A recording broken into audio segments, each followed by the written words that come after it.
ജീവനോപാധിയായിരുന്ന 11 പശുക്കളെ മലവെള്ളപ്പാച്ചിലിൽ നഷ്ടപ്പെട്ട അനിൽകുമാറിനെ സമാശ്വാസവുമായി ക്ഷീരവികസന മൃഗസംരക്ഷണ വകുപ്പ് മന്ത്രി ബിന്ദു കൃഷ്ണ തീക്കോയി മേസ്തിരിപ്പടിയിലെ വീട്ടിലെത്തി മന്ത്രി HF ക്രോസ് ഇനത്തിൽപ്പെട്ട 4 പശുക്കളെ കൈമാറി.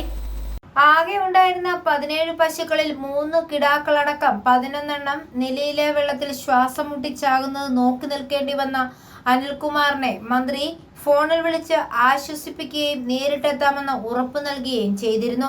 ദിവസവും 60 ലിറ്റർ പാൽ വിൽപ്പന നടത്തിയിരുന്ന താൻ ഇനി എന്ത് ചെയ്യണമെന്നറിയാതെ നിൽക്കുമ്പോഴാണ് മന്ത്രി എത്തിയത്. എന്നെ പോലുള്ള ക്ഷീരകർഷകർക്ക് ഇതുപോലത്തെ അവസ്ഥ താങ്ങാവുന്നതിലും അപ്പുറമാണെന്നും ഇത്തരം അവസരങ്ങളിൽ സർക്കാർ സംവിധാനം കൂടെ നിൽക്കുന്നത് ആശ്വാസകരമാണെന്നും അനിൽകുമാർ പറഞ്ഞു.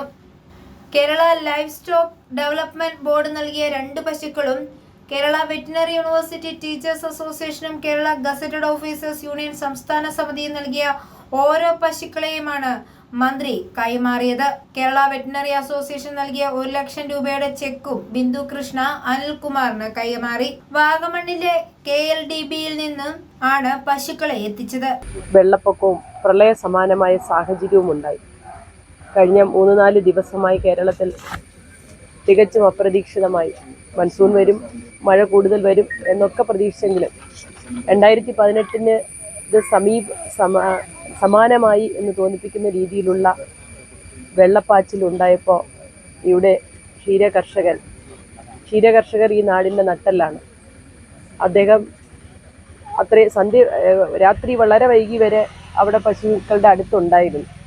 ഭക്ഷണം കഴിക്കാൻ വെളുപ്പാൻ കാലത്ത് 2 മണിക്ക് അല്ലേ വീട്ടിലേക്ക് പോയപ്പോൾ കഴിച്ചിറങ്ങിയപ്പോഴാണ് വലിയ ശബ്ദം കേട്ട് ഓടി ചെല്ലുമ്പോൾ കൺമുന്നിൽ ഇത്രയും പശുക്കളങ്ങ് പോവുക.